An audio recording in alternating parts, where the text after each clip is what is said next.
നമസ്കാരം. ഐഡിയൽ എക്സ്പ്രസിന്റെ പുതിയൊരു വീഡിയോയിലേക്ക് എല്ലാവർക്കും സ്വാഗതം. ഒരു ബിസിനസ് ട്രാൻസാക്ഷനെ ബുക്കിലേക്ക് എൻ്റർ ചെയ്യുന്നതിനെയാണ് ജേർണലൈസിംഗ് എന്ന് പറയുന്നത്. ഡേറ്റ് വൈസ് ഓർഡറിൽ എങ്ങനെയാണ് നമുക്ക് ഈ എൻട്രികളെ ബുക്സിൽ എൻ്റർ ചെയ്യുന്നത് എന്ന് നമുക്കൊന്ന് നോക്കാം. ഒരു ട്രാൻസാക്ഷന് രണ്ട് ആസ്പെക്ട്സ് ഉണ്ട്, ഡെബിറ്റ് ആസ്പെക്ട്സും ക്രെഡിറ്റ് ആസ്പെക്ട്. ജേർണൽ എൻട്രി എങ്ങനെ ബുക്കിൽ അക്കൗണ്ട് ചെയ്യാം, അതിൻ്റെ ഫോർമാറ്റാണ് ഇത്. ഫസ്റ്റ് കോളം ഡേറ്റ് ആയിരിക്കും, പിന്നെ പർട്ടിക്കുലേഴ്സ് എന്ന് പറഞ്ഞാൽ നമ്മൾ ആ രണ്ട്, ഒരു ഡെബിറ്റ് ആസ്പെക്ട്സ് ഉണ്ടാവും, ക്രെഡിറ്റ് ആസ്പെക്ട്സ് ഉണ്ടാവും എന്ന് ഞാൻ പറഞ്ഞു. ഈ രണ്ട് ആസ്പെക്ട്സുകളെയും തിരിച്ചറിഞ്ഞ് എന്തിനെ ഡെബിറ്റ് ചെയ്യണം, എന്തിനെ ക്രെഡിറ്റ് ചെയ്യണം, അത് എന്തിനു വേണ്ടിയാണ് ഈ ട്രാൻസാക്ഷൻ സംഭവിച്ചത് എന്നുള്ള ഡീറ്റെയിൽസ് എഴുതുന്നതാണ് പർട്ടിക്കുലേഴ്സ്. ലെഡ്ജർ ഫോളിയോ എന്ന് പറഞ്ഞാൽ ഈ ഓരോ അക്കൗണ്ടുകളും സെപ്പറേറ്റ് ആയി നമ്മൾ എഴുതി വെക്കും. അതായത് ക്യാഷിന് ഒരു അക്കൗണ്ട്, ക്യാപിറ്റലിന് ഒരു അക്കൗണ്ട്, അങ്ങനെ എല്ലാ ഹെഡുകളെയും സെപ്പറേറ്റ് ചെയ്ത് നമ്മൾ എഴുതുന്നതിനെയാണ് ലെഡ്ജർ എന്ന് പറയുന്നത്. ആ ലെഡ്ജറിന്റെ പേജ് നമ്പർ എത്രയാണ് എന്നതാണ് ലെഡ്ജർ ഫോളിയോ എന്നുള്ള കോളം കൊണ്ട് ഉദ്ദേശിക്കുന്നത്. ഇനി ഡെബിറ്റ് എമൗണ്ട്, അതായത് ഏത് അക്കൗണ്ടിനെയാണോ ഡെബിറ്റ് ചെയ്യുന്നത് അതിൻ്റെ എമൗണ്ട് ഡെബിറ്റ് എമൗണ്ട് എന്ന കോളത്തിൽ എഴുതുന്നു.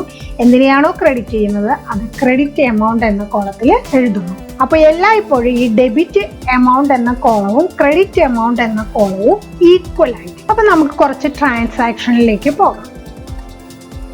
Journalize the following transaction in the books of A&C company. December 1st business started with cash. 75,000 രൂപ ഇൻവെസ്റ്റ് ചെയ്ത് ബിസിനസ് ആരംഭിച്ചു. December 7 purchased goods for cash. Goods purchase ചെയ്തു, 10,000 രൂപയ്ക്ക് ഗുഡ്സ് പർച്ചേസ് ചെയ്തു. December 9 sold goods to Swathi. Swathi എന്ന വ്യക്തിക്ക് goods sale ചെയ്തു, 5,000 രൂപയുടെ ഗുഡ്സ് സെയിൽ ചെയ്തു. December 12 പർച്ചേസ്ഡ് ഫർണിച്ചർ ₹3,000 റുപ്പീസിന്റെ ഫർണിച്ചർ പർച്ചേസ് ചെയ്തു. Then December 18 cash received from Swathi in full settlement. ഇതിൽ ശ്രദ്ധിക്കേണ്ട കാര്യം എന്താണെങ്കിൽ ഫുൾ സെറ്റിൽമെന്റ് എന്ന് പറഞ്ഞിട്ട് 4,000 രൂപയാണ് പറഞ്ഞിരിക്കുന്നത്. അതായത് നമ്മൾ സ്വാതിക്ക് വിറ്റത് 5,000 രൂപയാണ്. അപ്പോൾ അവിടെ cash received from Swathi in full settlement 4,000 എന്ന് പറയുന്നത് സ്വാതിക്ക് ഇനി ബാലൻസ് കൊടുക്കാൻ ഒന്നുമില്ല എന്നതാണ് അർത്ഥം. 5,000 രൂപ വാങ്ങിച്ചെടുത്ത് സ്വാതി കൊടുത്തത് 4,000 ആണ്.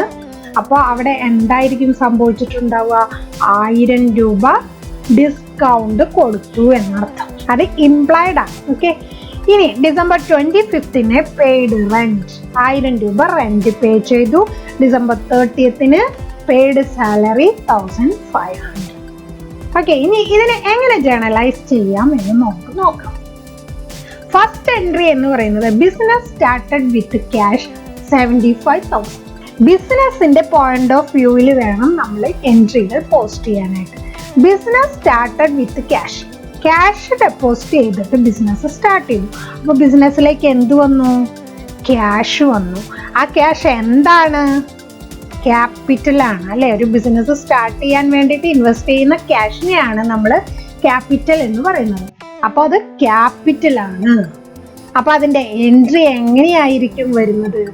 ഇങ്ങനെയാണ് എഴുതേണ്ടത്. ഡേറ്റിന്റെ കോളത്തിൽ December 1 പർട്ടിക്കുലേഴ്സ് എന്താണ് വന്നത്? ക്യാഷ്. ക്യാഷ് എന്ന് പറയുന്നത് റിയൽ അക്കൗണ്ട് ആണ്. Debit what comes in, credit what goes out. ഞാൻ പറഞ്ഞു ക്യാഷിനെ മാത്രം നിങ്ങൾ ഐഡന്റിഫൈ ചെയ്താലും നിങ്ങൾക്ക് ജേർണൽ എൻട്രി ഈസി ആയിട്ട് എഴുതാൻ പറ്റും. അപ്പോൾ ഇവിടെ ക്യാഷ് ഇൻവോൾവ്ഡ് ആണ്. ക്യാഷ് വരുമ്പോൾ ക്യാഷിനെ ഡെബിറ്റ് ചെയ്യണം, ക്യാഷ് പോകുമ്പോൾ ക്യാഷിനെ ക്രെഡിറ്റ് ചെയ്യണം. ഇവിടെ ക്യാഷ് വരികയാണ് ചെയ്തത്. ക്യാഷ് അക്കൗണ്ട് ഡെറ്റർ എന്ത് രൂപത്തിലാണ്? ക്യാപിറ്റലിന്റെ രൂപത്തിലാണ്. അപ്പോൾ cash account debtor to capital. Being business started with cash, ഇതാണ് നരേഷൻ എന്ന് പറയുന്നത്. എന്തിനു വേണ്ടിയിട്ടാണ് ഈ ക്യാഷ് ബിസിനസ്സിലേക്ക് വന്നത്? ബിസിനസ് സ്റ്റാർട്ട് ചെയ്യാൻ വേണ്ടിയിട്ടാണ്. ഇനി ക്യാഷ് എത്ര വന്നു? 75,000. ക്യാപിറ്റൽ എത്രയാണ്? 75,000. ക്രെഡിറ്റിന്റെ നേരെ വേണം ഈ ഫിഗർ എഴുതാനായിട്ട്. ഇനി നമുക്ക് അടുത്ത ജേർണൽ എൻട്രി എന്താണെന്ന് നോക്കാം. December 7 purchased goods for cash. ഇവിടെ എന്തുണ്ട്? ക്യാഷ് ഇൻവോൾവ്ഡ് ആണ്. ക്യാഷ് എന്ത് ചെയ്യുക ചെയ്തത്? വരികയാണോ പോവുകയാണോ ചെയ്തത്? പർച്ചേസ് ചെയ്യുമ്പോൾ നമ്മുടെ കയ്യിൽ നിന്ന് ക്യാഷ് പോവുകയാണോ ചെയ്യുന്നത്. അപ്പൊ ക്യാഷിന് എന്ത് ചെയ്യണം? ക്രെഡിറ്റ് ചെയ്യണം. അപ്പൊ എൻട്രി വരുന്നത് എങ്ങനെയായി? December 7 purchase account debtor, goods എന്നേ പറഞ്ഞിട്ടുള്ളൂ, സ്പെസിഫൈ ചെയ്തിട്ടില്ല. അപ്പൊ പർച്ചേസ് അക്കൗണ്ട് ഡെറ്റർ 10,000 രൂപ, ടു ക്യാഷ് അക്കൗണ്ട് 10,000 രൂപ. എന്താണ് ചെയ്തത്? Being purchased goods for cash. ഇനി അടുത്ത ട്രാൻസാക്ഷൻ നോക്കാം. December 9 sold goods to Swati 5,000. നമ്മളെ ഇവിടെ സ്വാതിക്ക് വിറ്റു, പക്ഷെ ക്യാഷ് ആയിട്ടല്ല വിറ്റത്, കടമായിട്ടാണ് കൊടുത്തത്. അപ്പൊ അവിടെ എന്താ? സ്വാതി എന്നൊരു വ്യക്തി നമ്മുടെ ഡെറ്റർ ആയിട്ട് വന്നു. ഡെറ്റർ നമ്മുടെ കടക്കാരൻ, ബിസിനസിന്റെ കടക്കാരനാണ് ഡെറ്റർ. അപ്പൊ സ്വാതി എന്ന് പറയുന്നത് സൺട്രി ഡെറ്റർ ആണ്. അപ്പൊ സ്വാതി എന്ന് പറയുന്ന പേഴ്സൺ ആണ് ഡെബിറ്റ്, ദ റിസീവർ. സ്വാതിയാണ് റിസീവ് ചെയ്തത്. അപ്പൊ എൻട്രി എങ്ങനെ വരും? Swati account debtor to sales account. എപ്പോഴും ആലോചിക്കുക, പർച്ചേസിന് ഡെബിറ്റും സെയിലിന് ക്രെഡിറ്റും ആണ് ചെയ്യേണ്ടത്. Swati account debtor 5,000 to sales account 5,000. അതിന്റെ narration being goods sold to Swati. Next entry നോക്കാം. December 12 purchased furniture. കണ്ടോ, ഇവിടെ ഫർണിച്ചർ എന്ന് സ്പെസിഫൈ ചെയ്തിട്ടുണ്ട്. അപ്പൊ നമ്മൾ എന്ത് ചെയ്യണം? ഫർണിച്ചർ വാങ്ങിച്ചു. അപ്പൊ ആക്ച്വലി എന്ത് ചെയ്തു? ക്യാഷ് പോയി. അപ്പൊ എങ്ങനെ വേണം എൻട്രി വരാനായിട്ട്?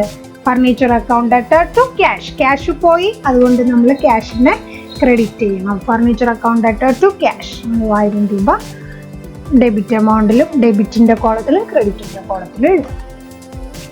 അടുത്ത entry cash received from Swathi in full settlement 4,000.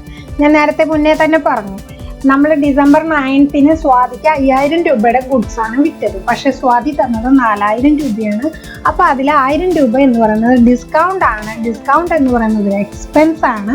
അതുകൊണ്ട് തന്നെ എക്സ്പെൻസുകളെ നമ്മൾ ഡെബിറ്റ് ചെയ്യണം. അപ്പൊ എൻട്രി വരുന്നത് ക്യാഷ് അക്കൗണ്ട് ഡെറ്റർ എന്ന് പറഞ്ഞിട്ട് നമ്മുടെ കയ്യിലേക്ക് ക്യാഷ് ആയിട്ട് എത്രയാണ് വന്നത്? 4,000 രൂപ അല്ലെ. പിന്നെ 1,000 രൂപ എന്ന് പറയുന്നത് ഡിസ്കൗണ്ട് ആണ്. അപ്പൊ ഡിസ്കൗണ്ട് അലൗഡ് അക്കൗണ്ട് ഡെറ്റർ എന്ന് പറഞ്ഞിട്ട് 1,000 രൂപ എഴുതി. ടു സ്വാതി എന്ന് പറഞ്ഞ് 5,000 രൂപ ഫുൾ എമൗണ്ട് എഴുതണം. Being cash received from Swathi in full settlement. അപ്പൊ സ്വാതിയുടെ അക്കൗണ്ട് ക്ലോസ് ആയി പോകും. ഇങ്ങനെയാണ് ജേർണൽ എൻട്രി എഴുതുന്നത്. അടുത്ത എൻട്രി നമുക്കൊന്ന് നോക്കാം. December 25 paid rent. റെന്റ് കൊടുത്തു. അപ്പൊ നമ്മുടെ കയ്യിൽ നിന്ന് എന്ത് പോയി? ക്യാഷ് പോയി. ക്യാഷ് പോകുമ്പോ എന്ത് ചെയ്യണം? ക്രെഡിറ്റ് ചെയ്യണം. ഓൾറെഡി റെന്റ് എന്ന് പറയുന്നത് എക്സ്പെൻസ് ആണ്, എക്സ്പെൻസിനെ ഡെബിറ്റ് ചെയ്യണം. Rent account debtor to cash account being rent paid, രണ്ടിടത്തും 1,000. അപ്പൊ എല്ലാ ഡെബിറ്റ് കോളവും ക്രെഡിറ്റ് കോളവും ഈക്വൽ ആയിരിക്കും. അടുത്ത ഒരു എൻട്രി കൂടെ ഉണ്ട്. December 13 paid salary. സാലറി കൊടുത്തു. 1,500 രൂപ സാലറി കൊടുത്തു. എല്ലാ എക്സ്പെൻസിലും ക്യാഷ് ഉണ്ട്. അപ്പൊ ക്യാഷ് പോവുകയാണ്. അപ്പൊ ക്യാഷിനെ ക്രെഡിറ്റ് ചെയ്യണം. അപ്പൊ എന്താണ്? Salary account debtor to cash 1,500 being salary paid. ഇപ്പൊ ജേർണൽ എൻട്രി എങ്ങനെ ചെയ്യണം എന്ന് എല്ലാവർക്കും മനസ്സിലായിട്ടുണ്ടെന്ന് ഞാൻ വിചാരിക്കുന്നു. ഇനി ഇതിന്റെ കീഴിൽ ഓരോ ഹെഡുകളുടെയും കീഴിൽ എങ്ങനെയാണ് പോസ്റ്റിംഗ് ചെയ്യുന്നത്? ആ പോസ്റ്റിംഗ് ചെയ്യുന്നതിനെയാണ് ലെഡ്ജർ എന്ന് പറയുന്നത്. ലെഡ്ജർ എന്താണ്, ട്രയൽ ബാലൻസ് എന്താണ് എന്നെല്ലാം അടുത്ത വീഡിയോയിൽ നമുക്ക് വിശദമായിട്ട് കാണാം. അതുവരെ നന്ദി, നമസ്കാരം.